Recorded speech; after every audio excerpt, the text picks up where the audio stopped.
तो गाइस आज हम करवाने वाले हैं एनिमी वर्ल्ड टूर्नामेंट को, जहां पर तुम्हारे फेवरेट हीरोज लड़ेंगे दूसरे एनिमीज के मेन हीरो से। और गाइस मैं आपको पहले ही बता दूं कि ये फैन में स्टोरी है, तो कोई कमेंट नहीं करेगा कि तूने मेरे फेवरेट हीरो को क्यों हराया। चलो किसी और बकवास के वीडियो को शुरू करते हैं। तो स्टोरी के स्टार्टिंग में हमें एक लैंड को दिखाया जाता है जहाँ पर हमारे हीरोज लड़ने वाले हैं, और इन सभी हीरोज के फैंस यहाँ ग्राउंड पर बड़ी टीवी स्क्रीन पर इनकी लाइव फाइट देखेंगे और ये सभी अपने अपने हीरोज को चीयर करेंगे। चलो शुरू करते हैं आप टूर्नामेंट को।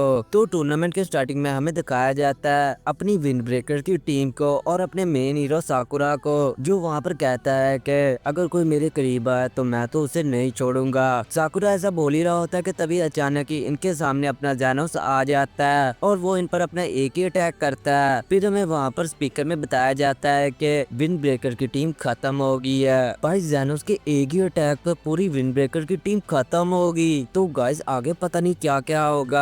आगे फिर स्टोरी में हमें हमारी सभी टीम्स को दिखाया जाता है, हमारी हंटर की टीम, डीमन स्लेयर की टीम, हमारी ड्रैगन बॉल की टीम, फिर सोलो लेवलिंग से जिनू को। फिर हमें दिखाया जाता है माई हीरो अकेडमिया की टीम को, और इन्हें टीवी पर देखकर माई हीरो अकेडमिया के फैंस चिल्लाने लगते हैं और वो इनके लिए चेयर करने लगते हैं। फिर हमें डैंडरैन से उकारो और मोमो को दिखाया जाता है। उकारो को अपने अंदर काफी ज्यादा डर लग रहा होता है कि हम इतने लोगों से भला कैसे जीतेंगे, लेकिन मोमो उकारो से कहती है कि हम जीतेंगे उकारो, तुम हिम्मत मत हारो। फिर हमें अपने ओबीटो को दिखाया जाता है जो पेड़ पर छुपकर माँ की माँ को देख रहा होता है। फिर इसके बाद हमें अपनी पूरी चेंसो मैन की टीम को दिखाया जाता है। ओबीटो इन्हें देख ही रहा होता है कि तभी हमें वहाँ पर क्या दिखाया जाता है कि कोई वहाँ पर छुपकर अपने ओबीटो पर भी नजर रख रहा होता है। ये अपने जुजुत्सु काइसन से होती है अपनी माई ओबीटो को देखकर फिर अपनी टीम को फोन करके इसके बारे में बताती है कि मुझे एक नकाबपोश बंदा मिला जो मुझे काफी ज्यादा स्ट्रॉन्ग लग रहा है, इसलिए तुम सभी यहाँ आ जाओ। इस पर माकी इससे बोलती है कि तुम वहीं पर रुको, हम जल्दी वहाँ आते हैं। ये सुनकर माई फोन काट देती है और हमें दिखाया जाता है कि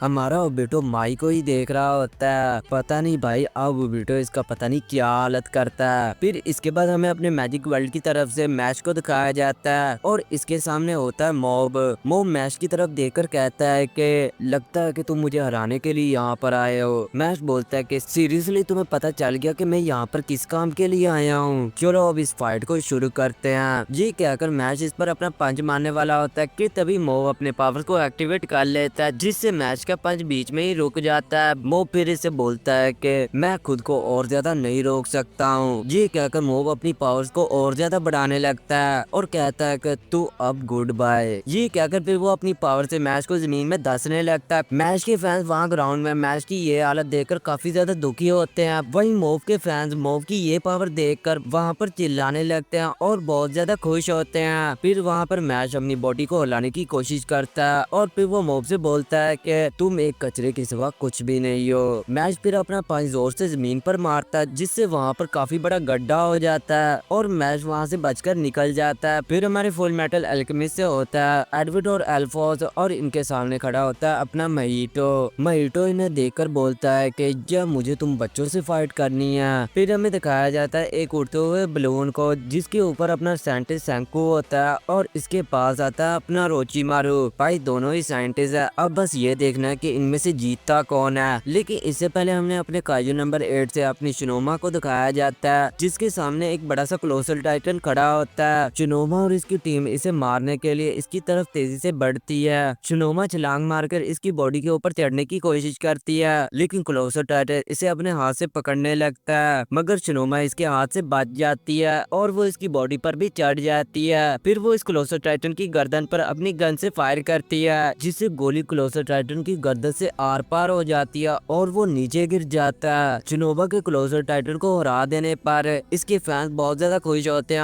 और इसके लिए चीयर करते हैं। फिर इसकी टीम इसके पास आती है और वो भी इसके लिए खुश होते हैं कि शिनोबो ने अकेले टाइटन को हरा दिया। लेकिन तभी एरन अपनी टाइटन फॉर्म में इन पर अटैक कर देता है और इन्हें एक एक करके मारने लगता है। फिर इसके बाद हमें दिखाया जाता है अपने हंटर में से कीलवा को, जो डर कर कहीं पर छुपा हुआ होता है, और आखिर डरे भी क्यों ना, क्योंकि इसके सामने अपना फ्रीजा खड़ा होता है। फिर इसके बाद हमें अपने आस्था को दिखाया जाता है जो फाइट कर रहा होता है 7 डेडली सीन्स में मिलीडोसा से, और आस्था अपने स्क्वाड से इस पर काफी खतरनाक अटैक करता है, जिससे मिलीडोसा दूर जाकर गिरता है। इसके बाद हमें फिर से महीटो को दिखाया जाता है जो अपनी पावर से अल्फोस की सोल की शेप को चेंज कर देता है, जिससे आप खुद ही अपने सामने देख सकते हैं कि इसने अल्फोंस का क्या हाल किया है। और ये सब देखकर वहाँ ग्राउंड में भी सभी लोग रोने लगते हैं और वो मोहितो को भी बुरा भला कह रहे होते हैं, लेकिन मोहितो तो सिर्फ वहाँ पर अल्फोंस को पकड़कर हंस रहा होता है। और फिर वो अल्फोंस की बॉडी पर बैठकर एडवर्ड से बोलता है कि तो मेरे छोटे भाई अब शुरू करे फाइट। एडवर्ड इसकी तरफ गुस्से से आगे बढ़ता है और ये देखकर सभी लोग एडवर्ड के लिए चीयर करने लगते हैं और कहते हैं कि छोड़ना मत इसे एडवर्ड, इस मोहितो को।